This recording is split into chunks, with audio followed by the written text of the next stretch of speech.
all saw it. Was there anything that was part of the Gilead curriculum that particularly caught your attention? Yes. Here at Gilead, we have many artifacts on display, but there is something in particular that caught my attention, and I brought it here to show you. Oh, really? Yes. Does the Gilead office know that you have this?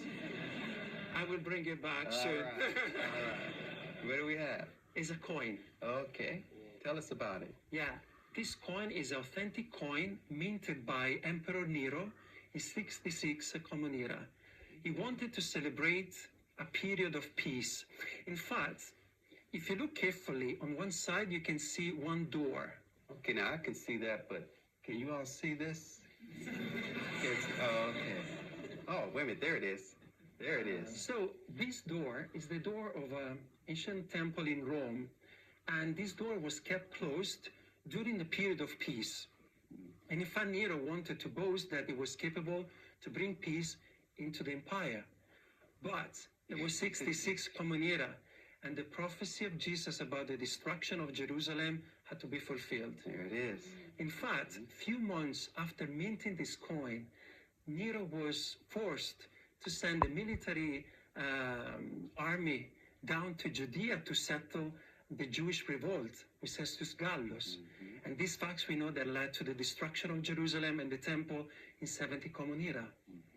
So you see, a coin like this can remind us a precious lesson that Bible prophecies always fulfill, even though propaganda of this world can say differently. Nice lesson. I see that you like this story, but would you like to know more about Bible history and Rome? Of course.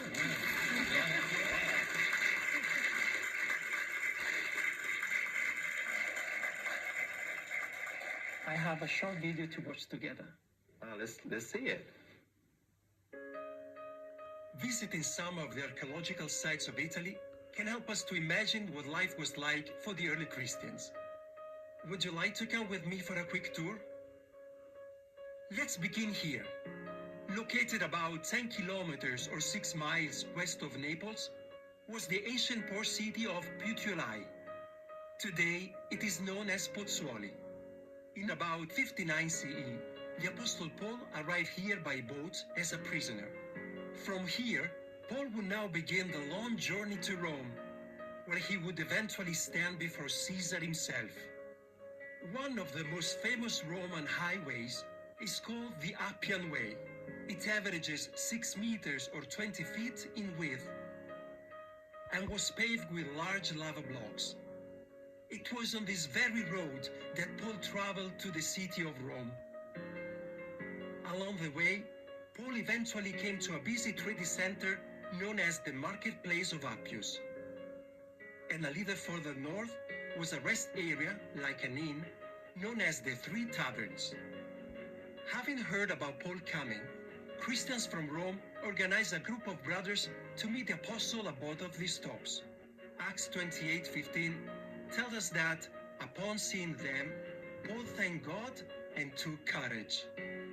Next, we come to the impressive ruins of Ostia Antica. This was Rome's most important port.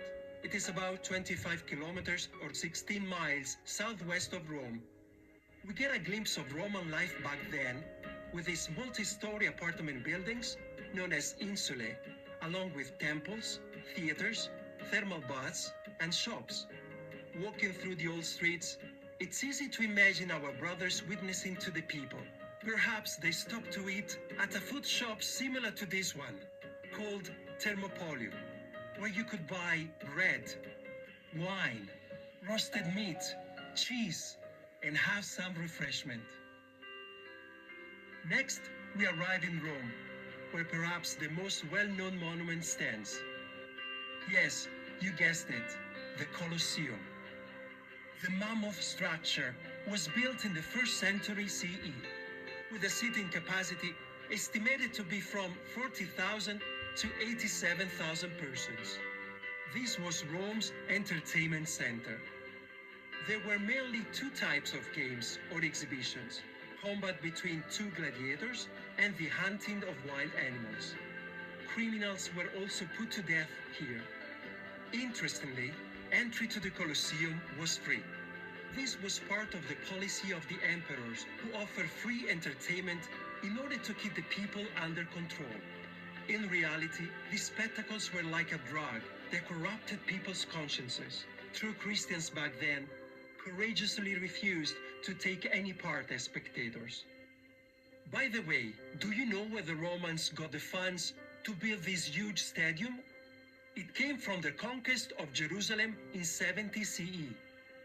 In fact, there is even an inscription at the Colosseum that reads, "The Emperor Titus Caesar Vespasian Augustus ordered the new amphitheater to be made from the proceeds from the sale of the booty."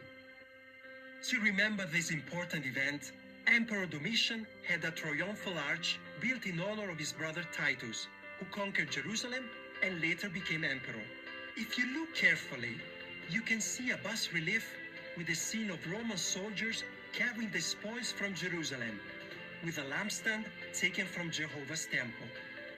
The arch stands today as a clear fulfillment of Jesus' words about the destruction of Jerusalem and the temple. So you see, if we use the Bible as a map, even the stones can be silent witnesses that the Bible is a book of true history, true life, and true prophecies. I hope you enjoy the tour.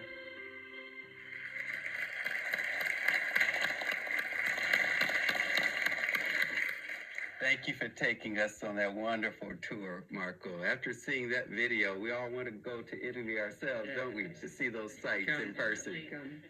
Be prepared.